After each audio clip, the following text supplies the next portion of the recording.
말씀 제목 한번 따라하겠습니다. 영혼이 잘된 같이. 요한 3서 1장 2절 사랑하는 자여 내 영혼이 잘된 같이 내가 범사에 잘되고 강건하기를 내가 간구하노라.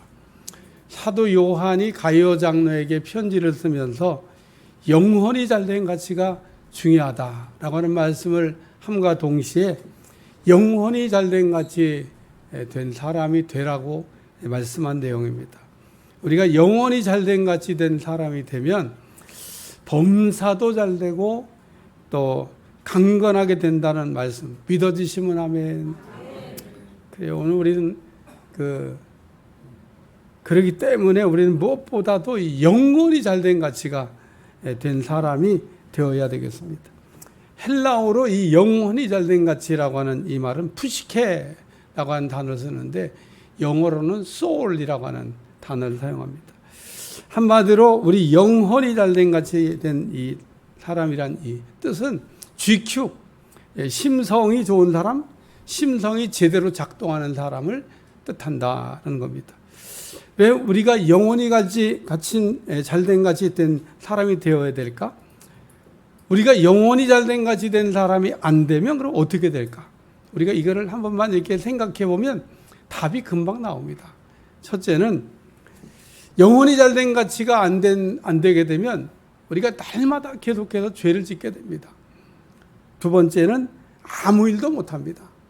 세 번째는 내 마음대로 살게 되고 네 번째는 하던 일을 계속 포기하게 된다는 겁니다. 따라서 영혼이 잘된 가치가 안 된 사람은 시작은 있는데 끝이 없습니다. 한마디로 이런 사람은 어떤 일을 하든지 끝까지 해내는 일이 없다 그런 얘기입니다. 우리가 실패를 하는 데에는 뭐 여러 가지 이유가 이제 복합적으로 작용해서 우리가 실패하지만 결정적인 이유는 영혼이 잘된 가치가 안 되어 있기 때문에라고 하는 겁니다. 최근에 GQ라고 하는 그릿이라고 하는 그 심성에 관한 책을 썼던 엔젤라 더쿠이스라고 하는 사람이 있는데 이 사람은 말하기를 우리의 모든 문제는 이 그릿이라고 하는 이 심성 때문에 발생한다는 겁니다. 미국의 육군사관학교 웨스트 포인트에 들어가는 것은 그렇게 쉬운 일이 아니라고 합니다.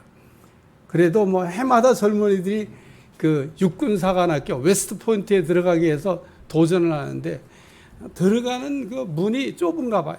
뭐 근데 그렇게 막 어려운 관문을 통과해서 이제 웨스트 포인트에 입학을 했는데 이제 입학하면 비스트라고 하는 7주 기초 훈련 과정이 있는데 군사 훈련 과정 여기서 다 그냥 학교를 그만두고 나간다는 겁니다. 그래서 이렇게 어렵게 막 학교를 들어와 가지고 왜 이 7주 군사 훈련을 못 견뎌 가지고 이 학생들이 다 이게 중퇴를 하나 그랬더니 그릿이라고 하는 이 심성에 문제가 있다고 하는 걸 알았습니다. 그렇기 때문에 오늘 우리는 사도 요한이 이렇게 말한 것처럼 영혼이 잘된 같이 된 사람, 심성이 좋은 사람, 심성이 제대로 작동하는 사람이 되어야 될 줄로 믿습니다. 그런데 우리가 영혼이 잘된 같이 된 사람이 되지 못하고 심성이 약하거나 심성이 나쁘거나 심성이 고장났거나 심성이 병든 사람이 있다는 겁니다. 이렇게 우리의 심성이 영혼이 잘된 가치가 되지 못하고 심성이 약하거나 나쁘면 어떤 일도 할 수가 없고 또 어떤 일을 시작한다고 해도 끝까지 해내지 못한다 그런 얘기입니다. 그리고 심성이 고장났거나 혹은 병들게 되면 계속해서 죄를 짓든지 혹은 내 마음대로 사는 삶을 살게 된다 그런 얘기입니다. 그러나 우리가 영혼이 잘된 가치가 되면 심성이 좋은 사람, 심성이 제대로 작동하는 사람이 되면 어떤 일도 능히 해낼 수가 있고 또 어떤 일을 시작하면 끝까지 제대로 이루어낸다 그런 얘기입니다. 그리고 이렇게 영혼이 잘된 사람은 정말 우리가 바꾸기 어려운 우리의 생각도 바꿔가지고 새롭게 할 뿐 아니라 우리의 인격의 변화도 일으켜서 미성숙한 사람이 성숙한 사람이 되게도 한다는 겁니다. 다시 말해서 우리의 이런 변화된 심성은 영혼이 잘된 같이 된 이것은 인생을 좌우한다고 할 수도 있다는 겁니다. 이스라엘의 일대 왕이 됐던 그 사울이라고 하는 사람이 버림을 받았는데 그 이유는 심성 관리에 실패했기 때문에 그런 겁니다. 또 하나님이 다윗을 택하시고 쓰신 이유는 뭐냐면 이 심성 관리를 잘했기 때문에 다윗을 이렇게 들어 쓰셨습니다. 하나님은 이스라엘의 일대 왕 사울이 이 심성 관리에 실패하고 했을 때 사무엘을 이새의 집에 보내가지고 이스라엘의 2대 왕이 될 사람에게 기름을 붓게 하셨는데 그 이새가 이제 자기 아들들을 사무엘 선지 앞으로 이렇게 지나가는데 사무엘 선지자가 첫째 아들을 봤을 때 이렇게 얘기합니다. 더 볼 것도 없네. 이스라엘 왕 될 사람이 여기 있다고 이렇게 생각을 했습니다. 근데 하나님이 이가거니 그러고 결제하셔야 되는데 말씀을 안 하시는 거예요. 뭐 내가 보기엔 괜찮은데 하나님이 아니라고 그러시네. 다음 아들. 그래갖고 그 이세 아들들이 쭉 다 지나갔는데 다 지나간 것 같은데 이가거니 기름을 부으라 말씀을 안 하시는 겁니다. 사무엘 선지자가 이세한테 물어봐요. 아들 더 있냐고. 그랬더니 우리 막둥이가 하나 들에서 양지 키우는데 하나가 더 있다고. 그러니까 사무엘 선지자가 그 아이가 여기 올 때까지는 내가 음식을 먹지 않겠다. 빨리 데려오라는 겁니다. 그래서 다윗이 급히 불려왔는데 다윗을 이제 사무엘 앞을 지나갈 때 이가거니 기름을 부어라.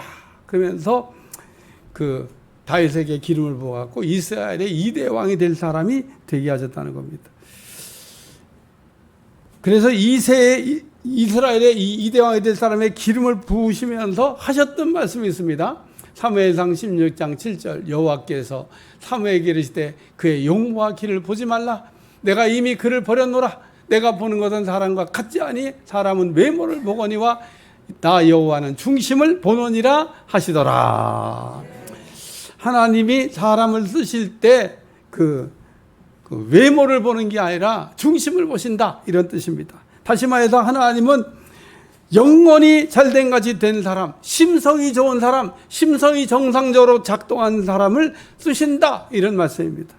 그러므로 이 시간에 우리는 어떻게 그러면 영혼이 잘된 같이 된 사람, 이 심성이 좋은 사람, 심성이 정상적으로 작동하는 사람이 될 수 있느냐라고 하는 걸 생각하면서 은혜를 받으려고 합니다. 첫 번째 말씀은 의지를 내려놓는, 따라요. 의지를 내려놓는.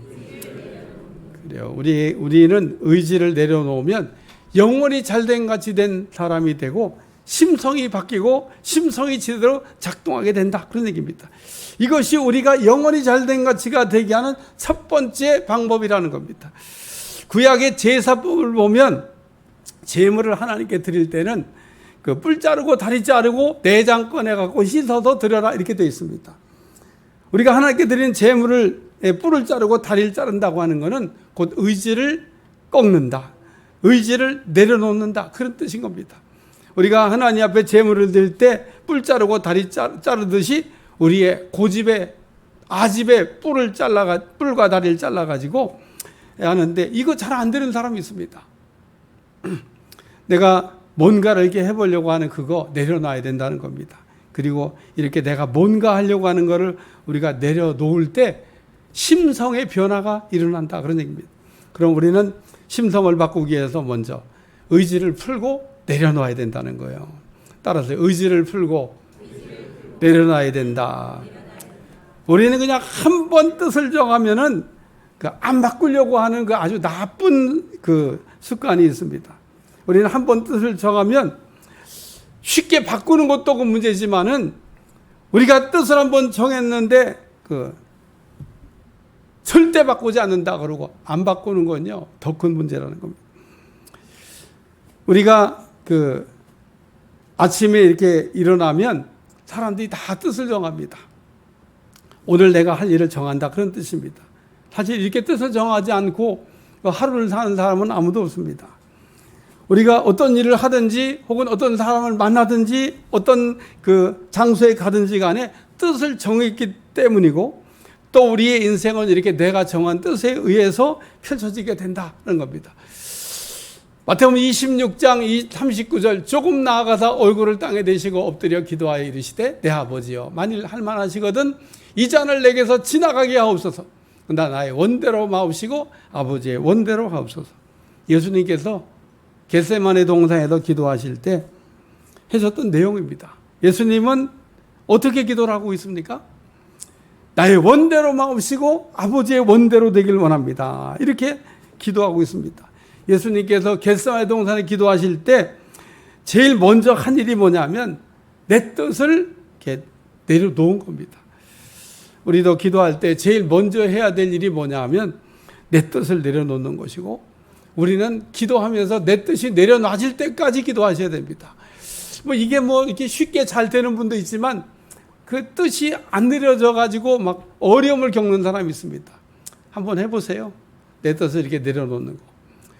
내려놓는 게 이제 자꾸 하다 보면 쉬워질 수 있습니다. 예수님께서 겟세마네 동산에서 기도하실 때 예수님의 뜻이 계셨지만 기도하시면서 내 뜻대로 마옵시고 아버지의 뜻대로 되길 원합니다. 그러므로 우리가 영혼이 잘된 같이 된 사람이 되려면 먼저 나를 묶고 있는 의지를 내려놓아야 된다는 겁니다. 이것이 영혼이 잘된 같이 된 사람이 되는 거고 심성을 바꾸는 방법이다, 그런 얘기입니다. 우리의 심성을 우리가 바꾸려고 한다 그러면 먼저 나를 묶고 있는 의지를 풀고 내려놓으면 됩니다. 우리는 내 의지로 묶고 있는 것들을 내려놓으면 꼭 죽는다고 생각하는 분들이 있습니다. 그러나 이거는 정반대라는 거예요. 우리는 이게 나를 묶고 있는 것을 내려놓으면 죽는 게 아니라 오히려 사는 길이 생겨나게 될 줄로 믿습니다. 우리의 심성을 풀어놓고 내려오면 바뀐다는 거예요. 만약에 우리의 의지로 그 나를 묶고 있는 것을 이게 우리가 풀지 않으면요, 아무것도 바꿀 수가 있는 게 없습니다. 아무것도 안 바뀝니다. 우리가 가령 기도할 때 어떤 사람들 보면 손에 깍지를 확 이렇게 끼고 이게 기도하는 분들이 있어요. 제가 그런 분들한테 깍지 끼지 말고 이렇게 풀어놓고 기도하는 게 좋겠어요, 그렇게 얘기합니다. 물론 우리가 기도할 때 손에 깍지를 끼고 기도할 수도 있고 풀고 기도할 수도 있는 겁니다만은, 저는 기도할 때 이게 손에 깍지를 끼지 말고 풀고 기도하라고 가르칩니다.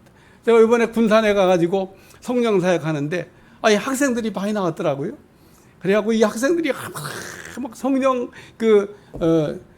충만을 받기를 원했던지 막 기도하는 모습을 보니까 막 아이들이 다 손에 깍지를 끼고 막 이러고 있더라고요. 그래서 내가 가가지고 깍지 끼지 말고 깍지 풀고 기도해라.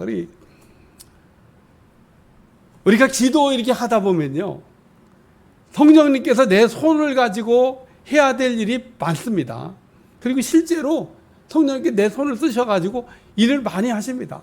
그런데 이렇게 딱 깍지를 끼워놓으면 성령님이 일을 할 수가 없어요. 그냥 묶인 채로 기도 시작할 때부터 끝날 때까지 이러고 있습니다. 그래서 손을 풀어놓으라는 거예요. 그리고 또 힘도 좀 빼면 좋습니다. 손이 움직여요. 그래서 오늘 우리가 손에 깍지를 끼는 것처럼 우리의 의지를 꽉 우리가 묶고 있으면 우리의 심성을 바꿀 수가 없다는 거예요. 따라서 우리의 그 심성을 우리가 바꿔서 제대로 된 작동을 여러분들이 하기를 원하신다 그러면 먼저 내 의지를 이렇게 내려놓아야 된다는 거예요. 그러나 우리가 이 내 의지를 풀고 내려놓는다고 하는 거는 우리가 가끔 이렇게 얘기하는 분이 있더라고요. 안 돼도 좋아. 근데 이게 안 돼도 좋아라고 하는 뜻이 아니라 우리가 내 의지를 풀고 내려놓는다는 것은 예수님이 기도하셨던 것처럼 내 뜻대로 마옵시고 아버지의 뜻대로 되기를 원합니다. 다시 말해서 내가 뜻을 내려놓는 것은 더 좋은 하나님의 뜻을 이루기 위함인 거고 내 뜻이 주님과 같이 되기를 원하기 때문에 내려놓는 거다, 그러는 겁니다. 이거 잊어버리지 않기를 축원합니다. 두 번째는 권위의 순복입니다. 우리의 영혼이 잘된 같이 심성을 바꾸고 심성이 제대로 작동하기 위해서는 권위에 순복하는 사람이 되어야 된다는 겁니다. 우리는 권위에 순복하게 되면 영혼이 잘된 같이 심성의 변화가 일어나기 때문에 그렇습니다. 하나님은 이 세상에다가 그 권위들을 이렇게 세워놓으셨는데, 하나님은 가정에도 권위를 세워놓으시고 교회에도 권위들을 세워놓으시고 세상에도 권위를 세워놓으시고, 심지어는 어떤 사람들이 이렇게 이렇게 한 10명 정도 이렇게 모이면 그 10명 정도 모인 사람 가운데도 분명히 하나님이 세운 권위가 있다는 겁니다. 그러면 우리는 그 권위에 우리가 어떻게 해야 되냐? 순복해야 된다는 거예요, 권위에. 왜? 하나님이 세워놓으셨으니까. 근데 근데 우리가 이 한 권위에 순복하는 걸 잘 못합니다. 따라서 우리의 심성이 안 변하는 거예요. 영원히 잘된 가치를 할 수가 없다, 그런 얘기입니다. 그리고 우리는 누가 내 권위에 이렇게 도전하잖아요. 그러면은 기분 나빠요. 그 내가 권위인데 내 권위에 도전한다고 기분 나빠합니다. 아니 생각해봐요. 회사의 사장님한테 밑에 있는 계장, 과장이 막 치받고 덤비면은 그럼 사장이 얼마나 기분 나쁘겠어요. 내가 이거 사장인데 말이야. 종업원들이 이게 안 되겠네. 이런 생각 들 거 아니겠어요? 근데 사람들은 그렇게 하면 기분 나빠하면서 또 반대로는 또 된다고 생각합니다. 누가 내 권위에 도전하면 기분 나쁘면 나는 또 왜 권위에 도전하냐는 겁니다. 나는 뭐 권위에 도전하는 무슨 자격증 받았어요? 누구는 안 된다고 해서 왜 나는 된다고 생각을 하냐는 겁니다. 근데 우리가 그렇게 살고 있다, 그런 얘기입니다. 오늘 세상에는 권위가 있는데 위로부터 난 건 줄로 믿습니다. 참새 한 마리도 하나님의 결정 없이는 안 떨어진다 얘기하셨는데, 이 땅의 모든 권위는 하나님께서 세워놓은 거다, 그런 얘기입니다. 하나님이 세워놓지 않은 권위가 없다는 거예요. 로마서 13장 1절, 각 사람 위에 있는 권위들에게 복종하라. 권세는 하나님께로부터 나지 않음이 없사니 모든 권세는 다 하나님께서 정하신 거라. 각 사람 위에는 권세에 굴복하라고 하는 그런 말씀입니다. 하나님께로 나지 않은 권세도 없고 모든 권세는 하나님께서 주신 거다, 그런 얘기입니다. 마귀는 특징이 있는데 하나님이 주신 권위를 대적하고 인정하지 않는다는 겁니다.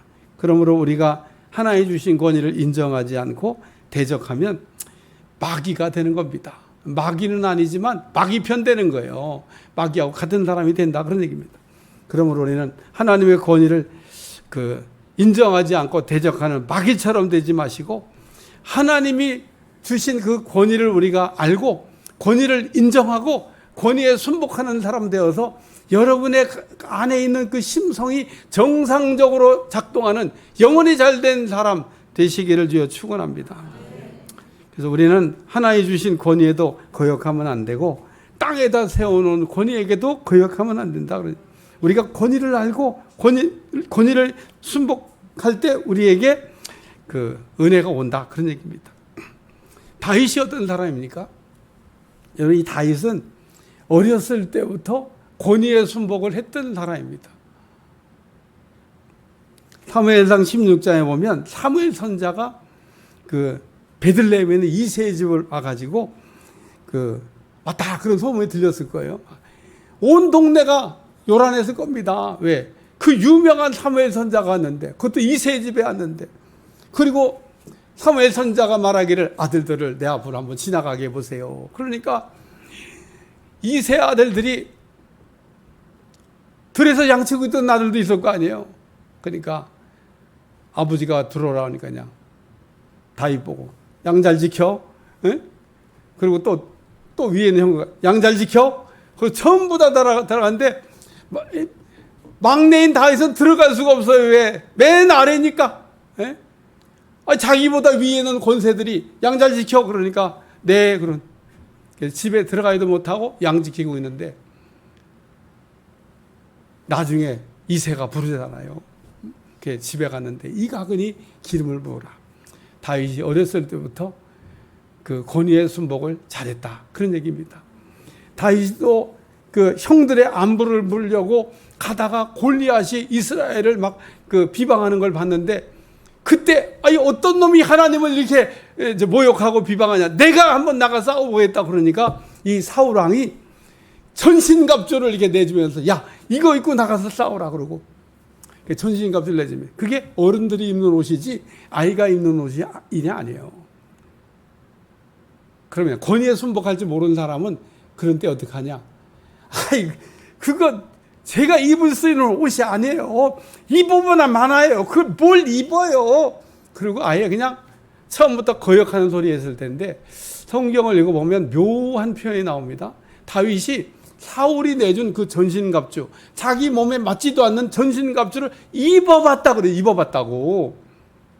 그게 뭘 입어볼 일이, 입어볼 만한 옷인데 어린애가 어른이 입는 옷을 내주면, 갑옷을 내주면, 그게 뭐 투구가 맞겠어요? 뭐 옷이 맞겠어요?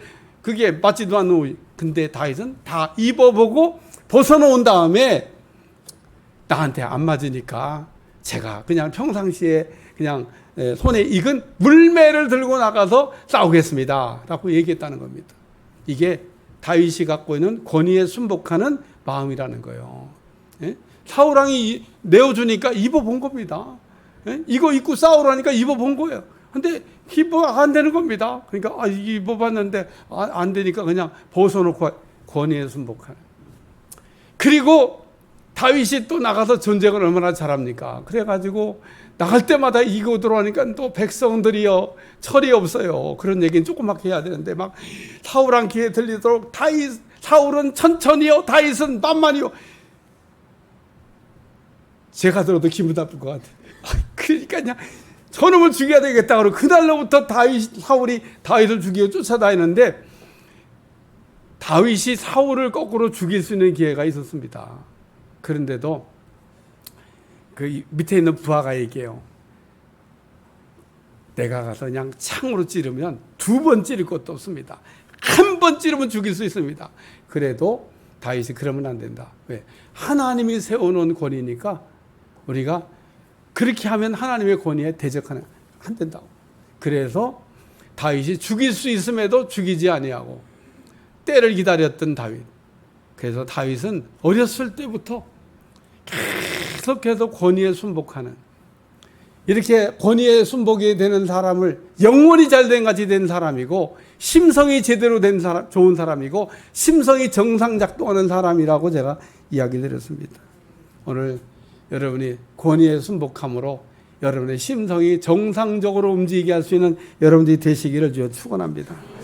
마태복음 8장에도 보면요, 그 하인의 중풍병 때문에 예수님을 찾아던 백부장이 나옵니다.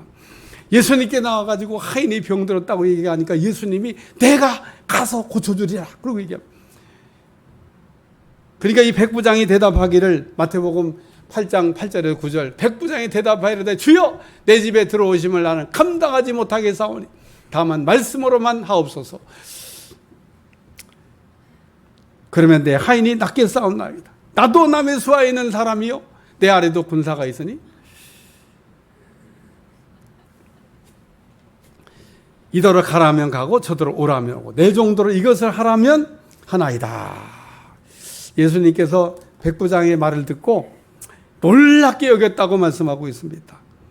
내가 이스라엘에서 이만한 믿음을 만나보지 못했다고 칭찬하시면서, 왜? 이 백부장이 예수님의 권위를 알고 권위를 인정하고 권위에 순복하겠다고 하니까 예수님께서 놀랍고 내 믿음이 크다고 말씀하신 겁니다.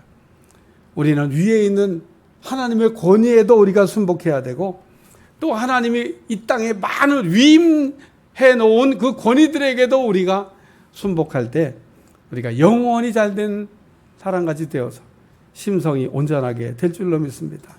우리의 심성은 의지를 뜻하는 말로 자동차의 브레이크와 같은 겁니다. 왜 우리의 영원히 잘된 같이 된 사람이 되어야 됩니까? 우리가 영원히 잘된 같이 된 이 심성이 정당작동하는 사람이 되면 우리가 잘못된 방향으로 가고 있을 때, 혹은 우리가 멈춰야 될 때 멈출 수가 있지만은, 그런데 우리의 그 심성에 영원히 잘된 가치가 안 되면 방향을 바꿀 때 방향도 바꿀 수가 없고 멈춰야 될 때 멈출 수가 없어서 결국은 대형 사고 낸다, 그런 얘기입니다. 여러분, 가룟 유다가 그랬습니다. 가룟 유다는 영원히 잘된 가치가 안 된 심성이 고장난 사람이기 때문에 아무리 예수님이 멈춰보려고 해도 멈춰지지가 않고 끝내 대형 사고 치고 난 다음에 내가 뭔 일을 한 거야 그러고 정신 차렸을 때는요 이미 상황 종료했어요. 여러분, 그렇기 때문에 우리가 하나님의 권위에 순복하는 사람이 되어서 영원히 잘된 사람이 되면 여러분 심성이 언제나 정상작동을 해가지고 가야 될 때 가게 하시고 서야 될 때 서게 하시고 틀어야 될 때 틀게 하셔서 여러분의 인생을 온전하게 가게 하는 은혜가 임하게 될 줄로 믿습니다. 그래서 오늘 우리는 심성을 GQ를 좋게 하기 위해서 권위에 순복할 줄 아는 사람이 되어야 된다는 거예요. 여러분, 성경을 읽으면서 그러기 때문에 이 모든 믿음 생활 잘한 사람들을 여러분이 절절히 연구해 보시면 야, 이 사람들은 철저하게 권위에 순복을 했구나. 그걸 우리가 알 수 있다는 겁니다. 세 번째 말씀은 성령이 충만하면 따라요. 성령이 충만하면 우리가 영원히 잘된 같이 심성이 정상 작동하게 하는 가장 좋은 방법은 성령 충만을 받는 거라는 겁니다. 우리가 우리의 심령을 온전히 바꾸고 심성이 좋은 사람, 심성이 정상적으로 작동하는데 이보다 더 좋은 방법이 있냐? 없습니다. 그러므로 예수님이 마지막에 제자들에게 말씀하기를 성령 충만을 받으라고 얘기한 겁니다. 이 성령 충만이 우리의 고장난 심성을, 병든 심성을, 약한 심성을, 정상 작동하지 않는 이 심성을 정상적으로 돌아가게 하는, 영원히 잘된 같이 되게 하는 최고의 좋은 방법이라는 겁니다. 무슨 성령 충만이 무슨 선택이에요? 받아도 되고 안 받아도 되는 게 아닙니다.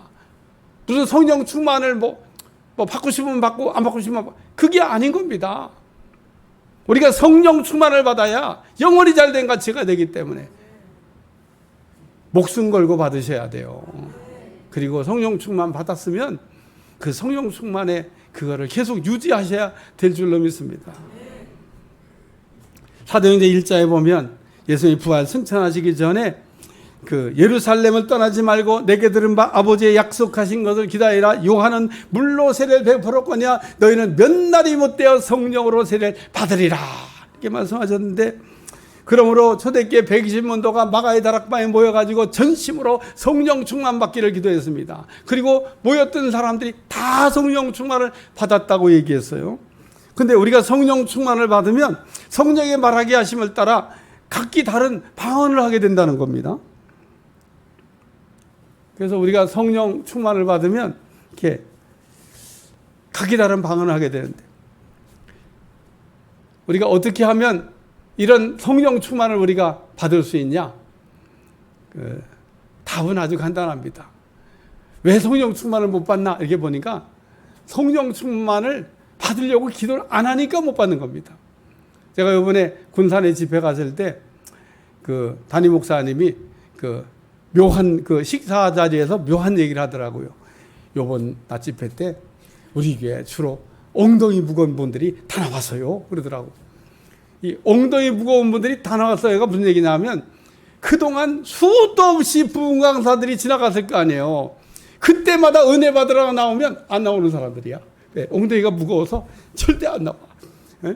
그게 엉덩이 무거운 사람들이더라고. 나오라 그러면은 나오면 얼마나 좋겠어요. 근데 요번에 그 사람들이 다 앞에 나갔어요.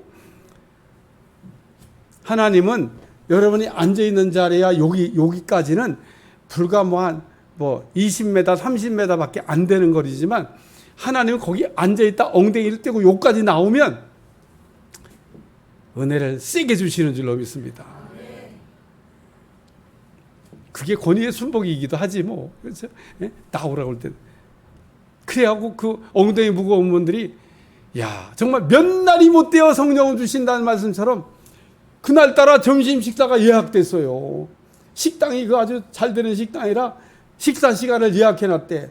내가 그걸 알고 아니까 마음이 불안해져. 야 이게 또 식당은 예약해놨다 그러지. 뭐 밥만 먹어도 되나? 그건 아니잖아요. 약속이 여기면 복잡해지잖아. 그래갖고 이분들이 성령 세례는 받아야 되겠는데 식당은 예약해놨다 그러지. 성령님이 얼마나 좋은지 5분 만에 끝낸 줄로 믿습니다. 엉덩이 무거운 분들 다 5분 만에 성령의 불을 받아가지고 아이고 성령님 너무 감사하다 그냥. 여러분 성령님을 충만을 구하면 정말 빠른 속도로 여러분에게 성령을 충만하게 줄 줄로 믿습니다. 근데 우리가 성령 충만을 받고 나면 성령의 말하게 하심을 따라 방언을 했다 그러니까 어떤 분들은 성령 충만이 방언이라고 생각하는 분이 있습니다. 근데 우리 성령 충만 받으면 방언만 하는 게 아니에요.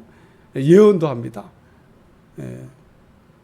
사도행전 19장 6절 7절 바울이 그들에게 안수함에 성령이 그들에게 임하심으로 방언도 하고 예언도 하니 모두 12사람쯤 되니라. 그래서 우리가 성령 충만 받으면 방언만 하는 게 아니에요. 예언도 합니다. 그렇기 때문에 성령 충만은 곧 방언이나 예언이 아니라는 겁니다. 성령 충만 받으면 방언이나 예언을 할 수 있지만 방언이나 예언이 성령 충만은 아니라는 거예요. 그럼 성령 충만은 뭐냐? 성령님께서 나를 사로잡아 가지고 내 온몸을 성령님께서 자유자재로 통제하는 그게 성령 충만입니다. 성령님께 우리가 사로잡히는 겁니다. 그동안은 내 마음대로 우리가 내 온몸을 통제하며 살았는데 성령을 우리가 충만을 받으면 성령님께서 나를 이렇게 이끌어서 쓰시는 거다. 그런 얘기입니다. 그래서 사도행전 8장 39절에 보면 둘이 물에서 올라올 때 주의 영이 빌립을 이끌어간지라 내 신은 기쁘게 길을 가므로 그를 다시 보지 못하니라. 이 빌립 집사가 성령 충만을 받고 성령의 인도하심을 받아서 가사강렬을 갔는데 가사강렬가 딱 서 있으니까 에디오피아 간다게 내시의 마차가 지나가고 있고 성령께서 다시 가까이 가라 그랬더니 빌립 집사가 막 달려갔더니 이 간다게 내시가 이사야 말씀을 읽고 있었고 무슨 뜻인지 몰라가지고 야 이게 무슨 뜻이냐 그럴 때 빌립 집사가 마차에 올라타서 그 말씀을 풀어주고 물이 있는 곳 세례받고 에디오피아 간다게 내시가 돌아가고 한 나라를 복음화시키고 빌립은 또 다시 성령이 붙잡아가지고 다른 곳으로 이끌어 갔더라. 오늘 성령의 충만을 받을 때 성령께서 우리를 이렇게 통제하셔서 우리를 사로잡아 쓰실 줄로 믿습니다. 이게 성령 충만이라는 거예요. 그렇기 때문에 오늘 우리가 성령 충만 받으면 영원히 잘된 같이 된 사람이 돼서 심성이 정상 작동을 하고 심성이 제대로 우리가 쓰임받게 된다. 그런 얘기입니다. 결론적인 말씀입니다. 우리가 영원히 잘된 같이 우리의 심성을 바꾸고 심성을 제대로 쓰기를 원하신다 그러면 내 의지를 풀고 내려놔야 된다는 거예요. 내가 의지를 묻고 있으면 내가 뜻을 정한 거를 바꾸려고 하지 않으면 바꿀 수가 없다. 그런 얘기입니다. 그리고 우리가 영원히 잘된 같이 우리의 심성을 제대로 우리가 쓰기 위해서 또 심성이 좋은 심성이 되게 하기 위해서는 권위에 순복하게 되면 심성이 바뀐다는 얘기고 우리가 성령의 충만을 받으면 저절로 영원히 잘된 가치가 되어서 우리의 인생에 놀라운 축복과 은혜가 임하게 될 줄로 믿습니다.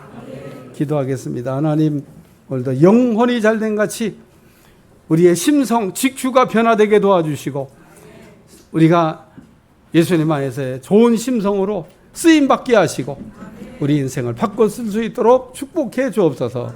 예수님의 이름으로 간절히 기도하옵나이다. 아멘.